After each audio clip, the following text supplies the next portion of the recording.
Assalamualaikum warahmatullahi wabarakatuh. Perkenalkan, nama saya Iqbal Ghazawardin dari Prodi Hukum Pidana Islam semester 3 Fakultas Syariah.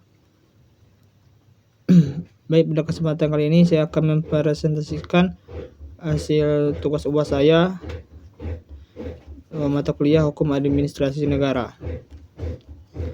Baik, langsung aja ke materinya. Assalamualaikum warahmatullahi wabarakatuh. Pada kesempatan ini saya akan mempresentasikan tentang maladministrasi dalam penetapan tersangka tanpa koordinasi dengan APIP berdasarkan studi kasus putusan pra-peradilan Pengadilan Negeri Banyumas nomor 01 tahun 2016. Maladministrasi adalah tindakan tidak sesuai prosedur dalam administrasi pemerintahan. Dalam kasus ini, Kejaksaan Negeri Banyumas menetapkan seorang kepala dinas sebagai tersangka tanpa melakukan koordinasi dengan APIP. Padahal koordinasi APIP adalah syarat wajib berdasarkan Undang-Undang Nomor 23 Tahun 2014 dan Undang-Undang Nomor 30 Tahun 2014. Hakim pra-peradilan akhirnya menyatakan penetapan tersangka tersebut tidak sah. Dalam masalahnya, apa yang bentuk maladministrasi dalam kasus ini? Bagaimana analisis berdasarkan teori wewenang, diskresi, AUPB, serta pertanggungjawaban administrasi. Yang ketiga, apa dampaknya terhadap penegakan hukum pidana Islam, dan yang keempat, apa saja rekomendasi perbaikannya. Kerangka teorinya, wewenang dan diskresi. Wewenang hak pejabat untuk bertindak menurut hukum, diskresi kebebasan bertindak tetapi tetap dalam batas aturan. Jika melampaui aturan, penyalahgunaan wewenang. AUPB, asas umum pemerintahan yang baik. Asas penting, kepastian hukum, kecermatan, keterbukaan, ketidakberpihakan, pelayanan yang baik. Yang C, pertanggungjawaban administrasi meliputi tanggung jawab hukum, prosedural, dan organisatoris. Yang ke D, maladministrasi. Setiap tindakan aparat yang menyimpang dari prosedur seperti penyalahgunaan wewenang, penggadaian prosedur, dan tidak adanya koordinasi yang diwajibkan. Yang ringkasan kasusnya, pejabat dinas ditetapkan tersangka kasus pengadaian bibit dan pupuk dengan kerugian negara 974 juta. Penyidik kejaksaan tidak memeriksa melalui APIP terlebih dahulu. Padahal APIP wajib melakukan klarifikasi awal apakah tindakan tersebut masuk kesalahan administratif atau pidana. Hakim dalam putusan pra-peradilan menyatakan penetapan tersangka batal karena melanggar undang-undang.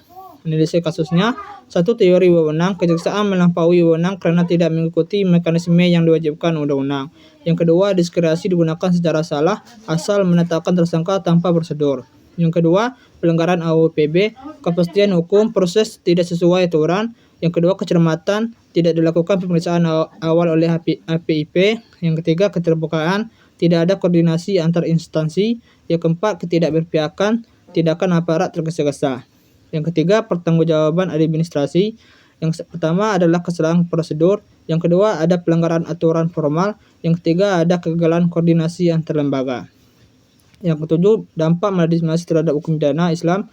Dalam perspektif hukum pidana Islam, A, merusak prinsip keadilan karena tersangka tidak diproses sesuai prosedur yang benar. Yang B, menghilangkan amanah aparat diberi kepercayaan tetapi melanggar aturan. Yang C, mengurangi masalah, proses hukum menjadi tidak efektif dan tidak membawa kemaslahatan masyarakat. Yang D, merusak kepercayaan publik, legitimasi aparat menjadi lemah sehingga penegakan hukum Islam ikut terhambat. 68, rekomendasi perbaikan. 1, membuat SOP jelas antara APIP dan aparat penegak hukum. Yang kedua, meningkatkan akuntabilitas aparat dengan sanksi bagi yang melanggar prosedur. Yang ketiga, memperkuat pengawasan APIP sebagai pengawas awal dugaan penyalahgunaan wewenang. Yang keempat, penerapan AUPB secara konsisten dalam setiap tindakan penyidik. Yang kelima, instalasi nilai Islam, adil, amanah, dan kemaslahatan dalam sistem administrasi hukum. Jadi kesimpulannya, yang pertama, terjadi maladministrasi berupa penyalahgunaan wewenang dan pelanggaran prosedur. Yang kedua, langgar AUPB, melampaui wewenang dan merusak legitimasi penegakan hukum. Yang ketiga, dalam perspektif hukum Islam, tindakan ini bertentangan dengan prinsip keadilan, amanah, dan maslahah. Yang keempat, perbaikan sistem dan SOP sangat diperlukan untuk mencegah kasus serupa. Demikian presentasi saya. Saya tutup dengan Assalamualaikum warahmatullahi wabarakatuh.